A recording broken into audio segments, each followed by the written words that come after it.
Muito bem, pessoal, vamos dando sequência ao estudo da Lei Orgânica aqui do município de Palmas e vamos agora para o artigo 71. Por que a gente está pulando para este artigo? Porque no edital de vocês não é necessário estudar toda a Lei Orgânica, apenas os assuntos que estão lá mencionados. E o próximo assunto que está mencionado no edital é o Poder Executivo com as atribuições do prefeito. Por isso a gente já pulou agora para o artigo 71. Pessoal, as competências, as atribuições do prefeito ou prefeita é aquilo que cabe ao prefeito ou prefeita do município fazer.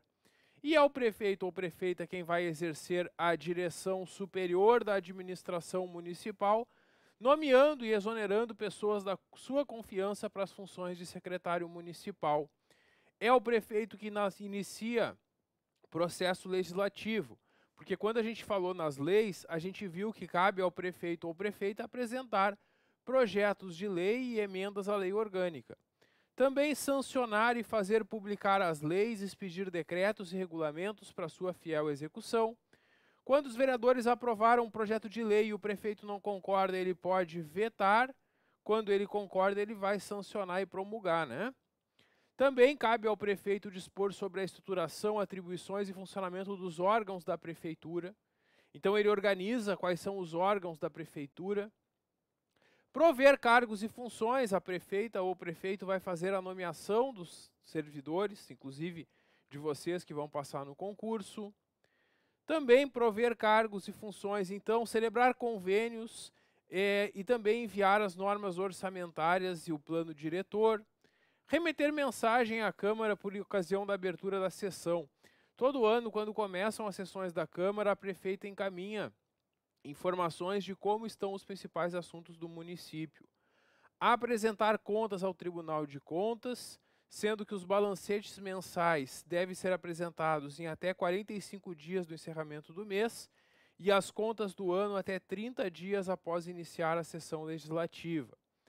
Prestar contas de auxílios que tenham sido recebidos do governo federal ou do governo estadual, publicar os balancetes, colocar à disposição da Câmara todo mês até o dia 20 o dinheiro para ela funcionar, porque a Câmara não tem fonte própria de recursos. Para a Câmara funcionar, ela recebe dinheiro da Prefeitura todo mês. E é obrigação da prefeita encaminhar até o dia 20 de cada mês. Esse prazo também pode ser uma questão na prova. Praticar atos que visem resguardar interesses do município, decretar desapropriação por necessidade ou utilidade pública ou interesse social, permitir ou autorizar a execução de serviços públicos por terceiro, prover serviços de obras da administração, superintender a arrecadação, a cobrança dos tributos do município, que são as taxas, impostos e contribuições, aplicar multas previstas na lei e em contratos, resolver sobre requerimentos apresentados à Prefeitura, oficializar o nome das ruas, das vias e logradouros, solicitar convocação extraordinária da Câmara quando for necessário. Aqui, quando é necessário uma sessão a mais da Câmara, a prefeita pode convocar a Câmara de Vereadores para uma sessão extra. Aprovar projetos de edificação, as construções do município devem ser aprovadas pela Prefeitura. Apresentar todo ano relatório circunstanciado sobre o andamento de obras e serviços. Organizar os serviços internos, contrair empréstimos, sempre com autorização da Câmara de Vereadores. Adotar providências sobre a gestão, administração dos bens do município. Organizar e dirigir serviços relativos às terras do município. Desenvolver o sistema viário do município, estabelecer a divisão administrativa, solicitar auxílio de autoridades policiais e judiciárias para garantir o cumprimento dos seus atos, solicitar autorização à Câmara para se ausentar do município quando for ficar mais de 15 dias fora ou do país por qualquer período. Isso aqui é muito importante, pessoal. Se a prefeita vai ficar mais de 15 dias fora do município de Palmas, ela tem que ter uma autorização da Câmara. Se ela não pede autorização e se ausenta mais de 15 dias, ela está sujeita a perder o mandato, a sofrer um processo de impeachment. Também adotar providências para a conservação do patrimônio do município, decretar estado de emergência quando necessário, outras atribuições que a lei estabelece e aprovar planos de loteamento, arruamento e zonamento para fins urbanos. E como a prefeita não vai conseguir fazer tudo sozinha, ela pode delegar algumas coisas para que secretários municipais façam. porque nenhum prefeito consegue exercer todas as atribuições sozinho. Ele divide as atribuições nas diferentes secretarias. Então, tem atribuições aqui que vão ser passadas para os diferentes secretários municipais que integrarem a prefeitura. Seguindo o edital, o próximo órgão a estudar é a Procuradoria-Geral do Município. Está lá no artigo 87, é um artigo bem tranquilo que apresenta este órgão da prefeitura. A Advocacia Geral é o órgão jurídico da prefeitura. Quando alguém processa o município de Palmas, quem defende o município em juízo é a Advocacia Geral, a Procuradoria do Município. Internamente, quando na prefeitura alguém tem alguma dúvida quanto a um ato ser legal ou ilegal, contrário ou não ao direito, para quem que vai ser perguntado isso? Vai ser feita uma consulta dirigida para a advocacia do município. Então aqui a gente tem advogados e procuradores que trabalham para o município de Palmas. Essa advocacia é vinculada ao Poder Executivo, é a instituição que representa o município judicial e extrajudicialmente. Cabendo-lhe, são atribuições deste órgão, atividades de consultoria e assessoramento à prefeitura, ao Poder Executivo e privativamente também execução da dívida ativa. Quando alguém não paga o imposto para a prefeitura vai tentar fazer uma cobrança amigável. Se a pessoa não pagar numa boa, a prefeitura vai processar. E o processo de cobrança se chama de execução da dívida ativa. E quem faz isso também é este órgão. Então, quando alguém não paga um tributo e tem dívidas junto à prefeitura vai cobrar isso judicialmente, com um processo que é apresentado pela Procuradoria-Geral do Município. Também, a gente tem aqui que a investidura no cargo de advogado-geral, que seria o chefe desse setor no município, é de livre nomeação pela prefeita dentre cidadãos maiores de 30 anos, de notável saber jurídico, reputação ilibada. E a banca pode perguntar também quais são os requisitos para ser o chefe da Procuradoria do município, que é o advogado-geral. E os requisitos é ser cidadão com mais de 30 anos, ter notável saber, conhecimento jurídico e uma reputação inatacável, uma reputação ilibada. Aí, a prefeita, quando escolhe essa pessoa, faz a sua designação, a sua nomeação para a função. Então é isso que nós tínhamos aqui nessa parte que trata do Poder Executivo. O nosso próximo assunto aqui no estudo da Lei Orgânica de Palmas é a administração municipal. E aqui a gente tem que saber que a prefeitura possui administração direta e administração indireta. Eu desenhei para vocês aqui um exemplo de estrutura da administração direta. É um exemplo porque são poucas secretarias que eu coloquei aqui. É claro que a prefeitura tem mais secretarias, mas é basicamente isso. O prefeito ou prefeita está no topo e abaixo estão as secretarias municipais. Aí vai ter uma para cada assunto, né? Vai ter Secretaria de Saúde, Secretaria de Educação, Secretaria de Planejamento, Secretaria de Obras.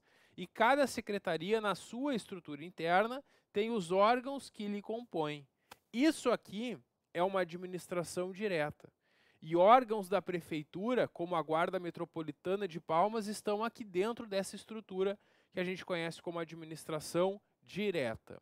Além da administração direta, tem também a administração indireta.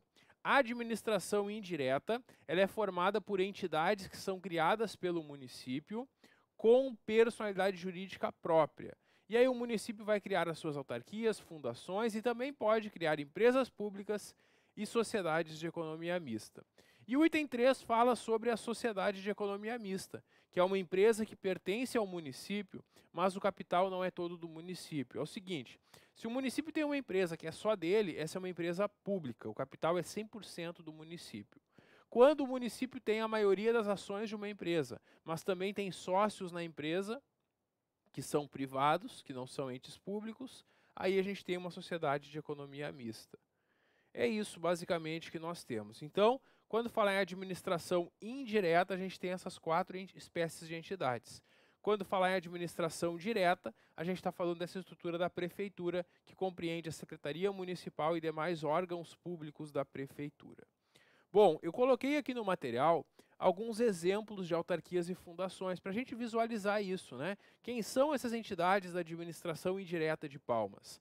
A Agência de Regulação, Controle e Fiscalização dos Serviços Públicos de Palmas, que é a ARP, é uma autarquia.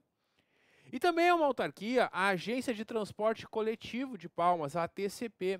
Essa é uma agência que foi criada para fiscalizar a prestação do serviço de transporte coletivo pelas empresas que prestam esse serviço no município. Então essas são as autarquias aqui do município de Palmas, que também tem fundações, tem a Fundação Cultural de Palmas, tem a Fundação Escola de Saúde Pública de Palmas, a Fundação de Meio Ambiente de Palmas e a Fundação também Municipal de Esportes e Lazer. Bom, todas as entidades do município vão observar aqueles 5 princípios que também estão no artigo 37 da Constituição Federal.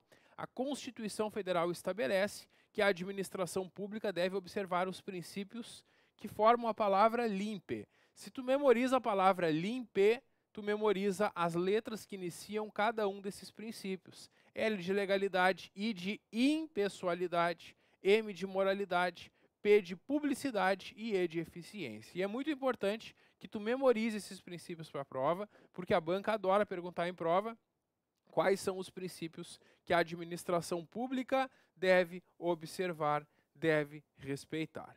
Toda entidade ou órgão municipal vai prestar informações que forem solicitadas dentro dos prazos previstos na lei.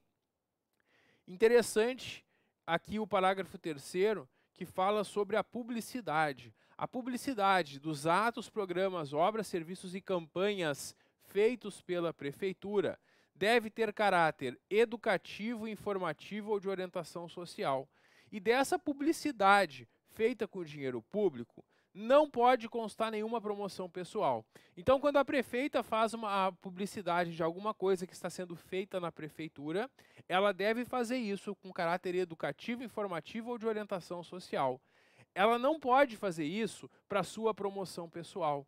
Então, quando a prefeitura vai destacar algo que está sendo feito ou vai passar uma informação para a população, ela não pode fazer isso colocando nomes, símbolos ou imagens que caracterizem promoção pessoal. Ela não pode fazer uma publicidade dizendo: nunca na história desse município um prefeito fez tanto pela saúde, por exemplo. Esse tipo de propaganda com dinheiro público é proibida. Não pode. A propaganda feita com dinheiro público deve ter caráter educativo, informativo ou de orientação social. Por exemplo, Comunidade de Palmas mudou o horário do posto de saúde. Comunidade de Palmas, estão abertas as matrículas na escola. Comunidade de Palmas, se for dirigir, não beba. Use camisinha. Esse tipo de informações que devem ser feitas pela prefeitura, com esse caráter educativo, informativo ou de orientação social, nunca fazendo promoção pessoal de políticos. A publicação das leis e atos do município é feita pela imprensa oficial e, enquanto não tiver imprensa oficial, em placar apropriado. A publicação de atos normativos pode ser resumida. Um ato normativo é uma norma editada pela prefeitura. E como os atos normativos costumam ser bastante extensos, ela não vai publicar todo o ato na imprensa oficial. Ela vai publicar apenas um resumo dele e vai indicar o link onde vocês podem, pela internet, acessar toda a norma. É isso. Então, a publicação de atos normativos pode sim ser resumida, e isso é bastante perguntado em provas. E os atos de efeitos externos, um ato de efeito externo é um ato que a prefeitura pratica, que vai produzir efeitos fora da prefeitura. Esses atos só entram em vigor após a sua publicação. Bom, concluindo aqui, a gente vai ter agora os registros dos atos administrativos. E a prefeitura vai manter registros obrigatórios de algumas atividades mediante livros, que são abertos, rubricados e encerrados pelo prefeito, quando for um livro da prefeitura, ou pelo presidente da Câmara, quando for um livro lá da Câmara Municipal. E esses livros, modernamente, são substituídos por sistemas informatizados, né, ou por fichas sem nenhum problema. O artigo 94 apresenta os atos administrativos de competência da prefeita ou prefeito. E isso pode ser uma questão em prova. Eles podem perguntar quais são as 5 espécies de atos que são praticados pela prefeitura. E a gente tem que saber diferenciar eles. Primeiro, um ato normativo, ele regula a correta aplicação das leis. O que é um ato normativo? Tem uma lei e a lei diz o que deve ser feito. Só que a lei não explica como que isso vai ser feito. Aí, a prefeita ou o prefeito faz um decreto regulando como que isso vai ser aplicado. Isso é um ato normativo. vai trazer uma norma, uma regra de como aplicar. Tem o ato ordinatório, que são atos que disciplinam o funcionamento da administração e a conduta dos seus agentes. Ordinatórios vem de ordenação interna. Então, o ato ordinatório são ordens internas, dizendo como que vão funcionar os serviços e a conduta dos seus servidores. Então, a Guarda Metropolitana de Palmas, por exemplo, vai editar um ato interno, trazendo regras de postura e conduta para os guardas metropolitanos. Isso é um ato ordinatório. Ato negocial é aquele que visa concretizar negócios jurídicos públicos ou outorgar faculdades ao interessado no ato. O ato negocial é quando eu quero abrir um restaurante aqui no município e eu preciso de um alvará. Eu vou pedir o alvará e quando a prefeitura me dá o alvará, esse é um ato negocial. Alvarás, autorizações, licenças, permissões em geral. Tem ainda os atos enunciativos. Um ato enunciativo é um ato que vai certificar ou atestar um fato ou opinião sobre algum assunto sem vinculação ao enunciado. O que é isso, pessoal? Um ato enunciativo é um atestado. O que é um atestado? Alguém atesta que alguma coisa aconteceu ou não aconteceu. Uma certidão é um documento que certifica que algo está ou não está no registro da prefeitura. Ou ainda um parecer de um órgão técnico, como um parecer da Advocacia Geral da Procuradoria do município. E tem os atos punitivos, que são aplicações de penalidades a quem descumprir infrações legais. Porque se um servidor descumpre regras previstas na legislação, a prefeitura vai aplicar para ele penalidades, advertências, repreensão, suspensão, conforme a gravidade da conduta. E a prefeitura e a Câmara são ainda obrigados a fornecer a qualquer pessoa interessada, em no máximo 15 dias, certidões dos atos, contratos e decisões. Então, quando eu peço uma certidão lá na prefeitura ou na Câmara, eles devem me dar no prazo de 15 dias e esse prazo máximo pode também ser perguntado na nossa prova. Pessoal, concluímos aqui o estudo da lei orgânica, abordando apenas os assuntos que estão no edital de vocês. Porque aqui a banca facilitou a nossa vida. Ela colocou no edital alguns assuntos, e então a prova só pode ser sobre esses assuntos, que eu coloquei nesse material para vocês. Se na prova de vocês, sobre a lei orgânica, a banca perguntar sobre outro artigo que não esses que a gente estudou aqui, a gente vai poder apresentar um recurso na questão, porque a banca só pode cobrar o que está no edital. E na lei orgânica ela disse que ela só queria esses assuntos, diferente de outras leis. Tem algumas leis que a banca colocou no edital quais eram os artigos ou capítulos, outras não. Quando ela não coloca, pode cobrar toda a lei. Quando ela coloca, só pode cobrar o que foi, claro, colocado no edital. Bom, pessoal, agora que a gente concluiu o nosso estudo, é importante que vocês leiam e releiam tudo que foi estudado e treinem com as questões. Eu disponibilizei um simulado com muitas questões para vocês praticarem. As questões estão disponíveis num arquivo em PDF para que vocês tentem resolver e no próximo vídeo eu volto para a gente fazer a correção de cada uma das questões. E eu vou mostrar aqui na tela, em cada uma das questões, por que está certa, por que está errada, com base em qual artigo aqui da lei orgânica. E é muito importante que antes de assistir a correção, vocês tenham tentado resolver essas questões para já simular a situação que vocês vão enfrentar no dia da prova do concurso, já que vocês vão ter muitas questões para resolver, certo? Então é isso, pessoal. A gente se encontra na correção das questões. Até lá.